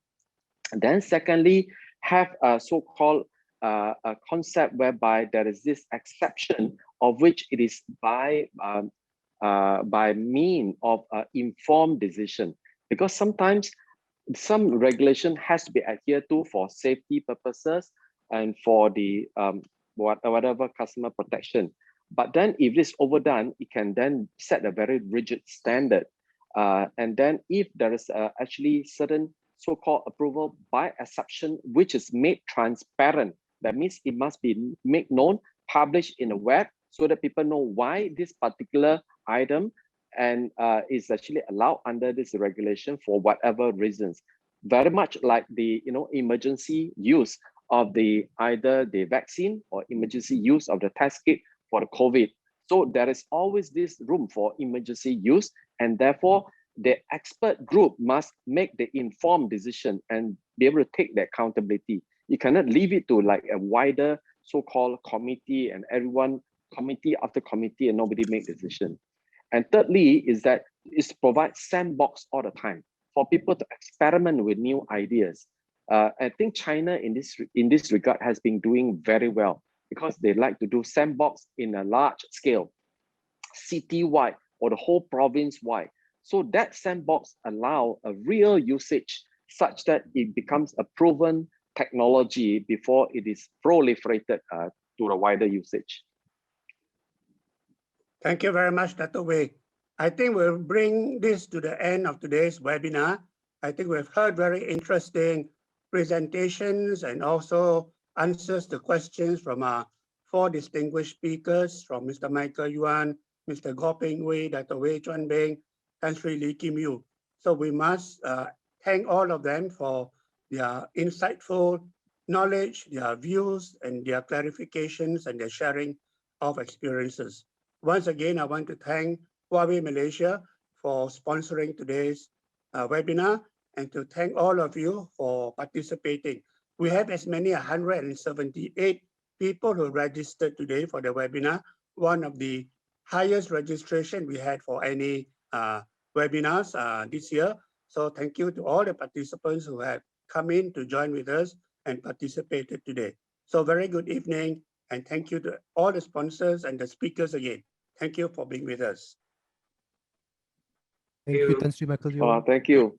Yeah. Thank you to all the panelists. I'll just quickly do a wrap up. Thank you so much to Mr. Michael Yuan, Dato Chuan, Beng, Tan Sri Michael Yeoh, Mr. Peng, and all of the participants. Thank you so much for participating. I do want to recap. I think there were so many interesting points. This time around is different format. We had a very long a lengthy presentation by all the panelists. What started was very brilliant. We had a very interesting overview of IR 4.0 by Mr. Peng in terms of very intensive and comprehensive theories applied in real life. Dato Chuan Beng was talking about not just about government policy, but also how it is how do you actually bring digitalization to life, especially on a corporate level. Mr.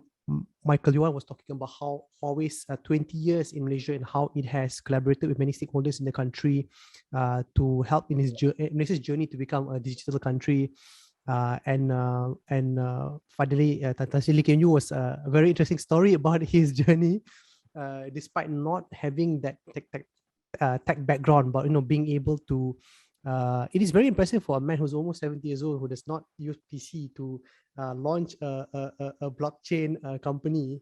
So I thought that was a very, very interesting blockchain in finance company. So there's very, very interesting insights. Before we end this session, I'd like to again thank Huawei for sponsoring the event and all the panel. For all of the participants, before you go, please go to our website, KSI, KASI.Asia. And you will see on our website, if you go to the events page, you will see a number of our events we have upcoming. Next will be the Malaysian Healthcare Conference from 13th to 14th August. And we also have the National Recovery Summit happening middle of this month, followed by a number of different events. If you go to the website, check it out. All the information is there. Please register and attend, because we, as always, want to have all of you in our event so you can interact with the panels and get more information and insight. So with that, I'd like to thank you, all the participants, for staying all the way, and like to thank all the panel. And we'd like to wish you a very good afternoon, and stay safe and be well. Thank you.